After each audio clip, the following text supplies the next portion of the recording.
สบายดีเพื่อนๆทุกคนเนาะที่กำลังติดตามคลิปนี้อยู่เนาะมื้อนี้ข้าพเจ้าจะมาสอนเกี่ยวกับการเฮ็ดรูปติดบัตรขนาด 3x4 ก่อนอื่นมัดก็ต้องเปิดโปรแกรมขึ้นมาแล้วเข้าไปที่ไฟล์ Open เนาะไปเลือกรูปที่เราเก็บไว้ตัวอย่างข้าพเจ้าเก็บไว้นี่ข้าพเจ้าจะเลือกรูปนี้ซะเปิดรูปขึ้นมาแล้วเริ่มต้นที่เครื่องมือขอบตัวนี้ต้องให้มันอยู่ Wide High คุณสรุปเส้นเนาะจึงสามารถตั้งค่าลงกล้องลงสูงได้ข้าพเจ้าใส่ตัวนี้ปรับให้มันเป็น4แล้วตัวนี้ให้มันเป็น300เนาะค่าสรุปเส้นพิกเซลก็เป็นพิกเซลทับอินหลังจากนั้นก็มาเลื่อนสำหรับเหมาะสำหรับมือใหม่เนาะแต่ว่ามืออาชีพนี่คงจะบ่มีปัญหาแล้วเกี่ยวกับเรื่องนี้อันนี้คือวิธีของข้าพเจ้าเฮ็ดแต่มันก็มีหลายวิธีอยู่เนาะหลังจากนั้นก็ประมาณว่าได้แล้วก็คลิก enter หรือว่าคลิกใส่เครื่องมือตัวนี้ก็ได้คลิกปึ๊บเลื่อนมารูปมันจะเป็นมั่วๆรูปมันเป็นมั่วๆแบบบ่ชัดเจนเนาะเขาจะใส่ตัวช่วยเนาะคือเข้าไปฟิลเตอร์ Imignomic Noise Professional คลิกเข้าไปเลยตัวนี้จะเป็นการลดความละเอียดนั้นลงตัวนี้ทั้งหมดเนาะคลิกเข้าไปโอเค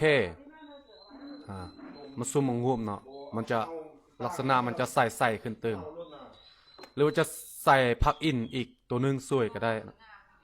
เข้าไปฟิลเตอร์เข้าไป Imignomic Portraiture ตัวนี้จะเฮ็ดให้รูปกลมกลืนกัน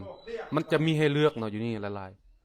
ลายตัวขึ้นกับความคมชัดของรูปแต่ข้าพเจ้าจะใส่ default เนาะเป็นค่าเริ่มต้นนะรูปมันจะใส่ขึ้นมาตัวนี้จะเฮ็ดให้มันเบอร์ขึ้นเติมนิดนึงปรับขีดแมงวันจะจางลงเห็นบ่ขีดแมงวันจางลงหรือว่าใส่ตัวนี้คือมือสวยเล็บสิวหรือขีดแมงวันก็ได้คลิกออกหลังจากที่แล้วเราก็จะเป็นการนำสุดเข้ามาใส่เนาะต่อไปคลิกเข้าไป Open ไปเลือกสุดว่าสุดเราเซฟไว้ไซส์เนาะเซฟไว้ไซส์ก็ต้องเอาอยู่บนนอกมาตัวอย่างว่าสุดนี้ใส่เครื่องมือตัวนี้เนาะย้ายเนาะ Move Tool คลิกย้ายเข้ามาเลยปิดไปตัวนี้บ่ต้องสนใจมันเลื่อนให้มันเหมาะสมเลื่อนตัวนี้ให้มันเหมาะสมกับรูปจะย้ายเสื้อมาใส่ก็ได้หรือว่าจะย้ายคนไปใส่เสื้อก็ได้ตามใจเนาะแล้วแต่ผู้ถนัดแต่ข้าพเจ้าใส่ตัวนี้ปรับให้มันงามพอดีแต่ว่าเฮ็ดซ้ำนี้ก็เพื่อการประหยัดเวลาเนาะหรือว่าถ้าว่าคอมันบ่เหมาะสมเนาะเราจะเป็นการปรับบางชิ้นส่วนเราก็สามารถกดขวาเนาะเข้ามาเว็บคลิกเลื่อนขึ้นเลื่อนลงได้เนาะหลังจากที่ได้แล้วก็กด enter หรือว่าคลิกใส่เครื่องมือตัวนี้ก็ได้คลิกปึ๊บหลังจากที่คลิกได้แล้ว merge Ctrl Shift E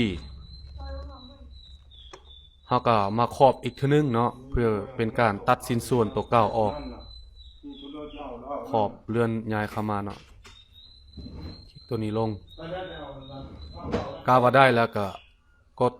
enter หรือว่าตัวนี้ก็ได้อีกทีนึงเนาะหลังจากนั้นก็มา selection tool คลิกลากลงเป็นการเลือกพื้นที่แตกต่างกันเนาะ selection tool ตัวนึงหลังจากที่ได้แล้วก็กด define ตัวนี้มันจะรักษาชิ้นส่วนเนาะหรือว่าทรงผมที่เราบ่อยากให้มันสูญเสียเนาะบางคนนี่ตัดกลมเลยมันค่อนข้างบ่ละเอียด ใส่ตัวนี้นอกจากนั้นก็มาที่มาร์กเนาะเป็นการสร้างเลเยอร์มาร์กอีกทีนึงขึ้นมาเพื่อจะได้มีเราจะได้สร้างเลเยอร์แบ็กกราวด์ได้เลเยอร์มากแล้วก็กด Ctrl Shift N กด Enter แล้วกด Ctrl ตัวบ่อแบเนาะนะสร้างเลเยอร์แบ็กกราวด์ต้องเอาลงมาลุมเสมอแล้วก็มาเปลี่ยนสีพื้นตามที่เราต้องการตัวอย่างผมติดบัตรตัวนี้ก็ต้องเป็นพื้นสีฟ้าแล้วก็ทอกสีฟ้าลงไปเนาะเปิงทรงผมมันจะรักษาเมียนเนาะรักษาเมียนคือเก่าส่วนชิ้นส่วนเล็กๆน้อยๆเขาจะได้ตัดออกเขาก็มาคลิกใส่ตัวนี้เลเยอร์ของรูปมันจะตัดเฮาเนาะ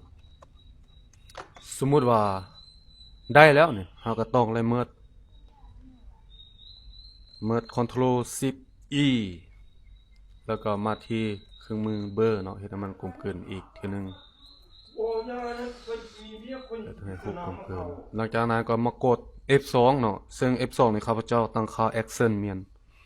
แต่ว่าของผู้ใดบ่ทันตั้งสมมุติหน้าว่างแล้วจะมาสอนเกี่ยวกับการตั้งค่า Action อีกกดไปเลยเนาะกด Enter เนาะมันจะได้แบบออโต้เลยแบบเฮาบ่ได้ย้ายรูปเลยเทื่อมาเพียงเท่านี้วิดีโอนี้ก็จบขอขอบใจเนาะที่ท่านติดตามรับชมเนาะจนจบเป็นอะไรก็ขอโทษขออภัยเนาะเป็นวิดีโอทำอิฐเลยข้าพเจ้าก็บ่เคยเฮ็ดจักเทื่อเลยขอขอบใจ